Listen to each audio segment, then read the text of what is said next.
स्वर्गीय निवृत्ती शेट शेरकर आणि स्वर्गीय हिरबाई निवृत्ती शेटकर यांच्या स्मृतिदिनानिमित्त ज्या प्रमुख पाहुण्यांचा आपल्याला उपस्थिती राहिलेली ते माननीय श्री भास्करराव पेरे पाटील, राष्ट्रपती पुरस्कार प्राप्त सरपंच आदर्श गाव पाटोदा. खरं तर तुमचं या शिवजन्मभूमीमध्ये सहर्ष स्वागत करतो.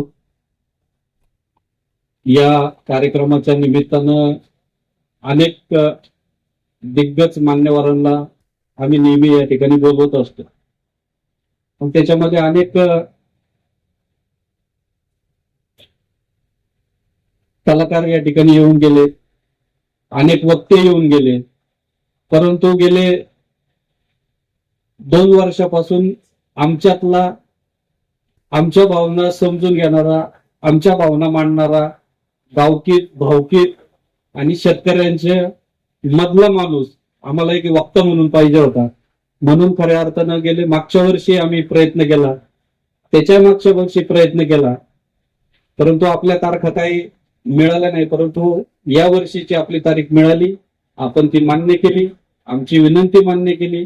शेरकर परिवार आणि विघ्नर परिवाराच्या वतीनं आपल्याला स्वागत करतो आणि आपल्याला मी या ठिकाणी प्रथमतः धन्यवाद देतो. स्टेजवर उपस्थित असलेले अशोकदादा गोलप असतील, संजय शेठ असतील, तानाजी शेठ, सगळेच मान्यवर आहे. मी अधिकचा वेळ घेणार नाही. आपण मोठ्या संख्येने खरं तर सर्व मंडळी या ठिकाणी उपस्थित झालात, महिला भगिनी मोठ्या संख्येने उपस्थित झालात. आपल्या सगळ्यांचं सहर्ष स्वागत करतो. खरं तर वर्षभरातला हा एक कार्यक्रम आपण त्यांच्या शेठबाबांच्या स्मृतीला अभिवादन करण्यासाठी नेहमी सादर करीत असतो. हा कार्यक्रम खरं तर करण्याचा उद्देशच एक आहे, त्यांच्या आठवणीला उजाळा देणं, त्यांनी दिलेली असलेली प्रेरणा, त्यांनी दिलेला मार्ग, त्यांनी केलेला विघ्नर कारखान्याची जपणूक ही खरं तर त्याची स्मृती व्हावी, आठवण व्हावी म्हणून खऱ्या अर्थानं आपण करत असतो. नक्कीच मला असं वाटतं का त्यांनी दिलेला आदर्श आणि त्याच्यानंतर अण्णांनी खरं तर त्या कारखान्याची जपणूक केली आणि त्यांनी जे काय मार्गदर्शन केलं त्या मार्गदर्शनाच्या जोरावर आम्ही सर्व संचालक मंडळी या ठिकाणी वाटचाल करतो. आपण जर बघितलं असेल तर गेले 2 वर्षामध्ये विघ्नर कारखान्याचं डिस्लरीचं एक्सपान्शन असेल, नंतर कारखान्याचं एक्सपान्शन असेल, 5,000चा कारखाना 7,000वर आपण आता घेऊन गेलेलो आहे. आणि नक्कीच मला असं वाटतं का आपण कुठल्याही बाजारभावामध्ये आजपर्यंत कमी पडलेलं नाही, इथून पुढच्या काळातही कमी पडणार हा विश्वास या निमित्ताने, या कार्यक्रमाच्या निमित्तानं मी आपल्याला सगळ्यांना देतो. आता ऊसाची कमतरता भासायला लागली. पहिला ऊस 16, 17, 18 महिन्यानंतर तुटायचा, तोच आता 11-12 महिन्यात आम्ही शेतकऱ्याला विनंती करतो पण तोडायचा आहे, तो म्हणतो थांबा अजून एक पाणी भरतो. कारण कारखान्याचे एक्सपान्शन केले, कपॅसिटी वाढली.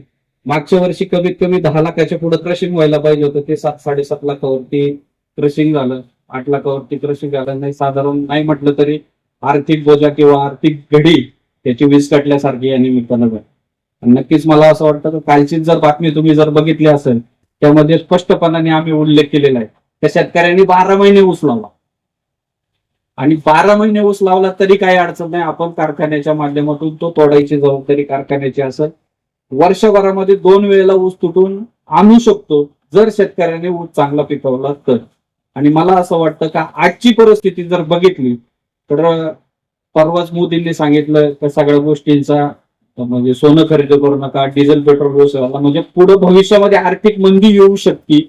आज जर बघितली तर कांद्याच्या परिस्थितीच्या आंदोलन 2-3 दिवसापासून आपण बघताय.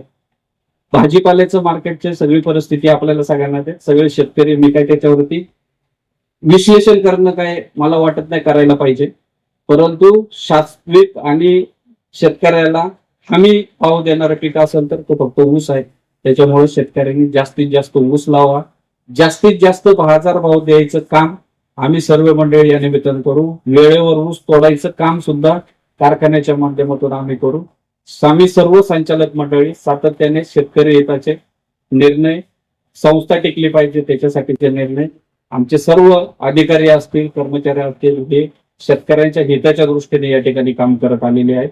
मी अधिकचा वेळ आपला या ठिकाणी घेणार नाही. आपण सर्व मंडळी या ठिकाणी आला, विशेषतः आमचा सर्व मित्र परिवार असेल, परिवारातले आमचे सर्व घटक असेल, या ठिकाणी ज्यांची उपस्थिती लागते ते आपल्या जुन्नर तालुक्याचे आमदार शरददादा सोनवणे या ठिकाणी उपस्थित होत आहे. त्यांचं या ठिकाणी मी सहर्ष स्वागत करतो आणि आपण सर्व मंडळी आलात, आपल्या सगळ्यांचं या ठिकाणी सहर्ष स्वागत करतो. आपल्याला धन्यवाद देतो. शेठबाबांच्या स्मृतीला अभिवादन करतो आणि या ठिकाणी थांबतो. धन्यवाद.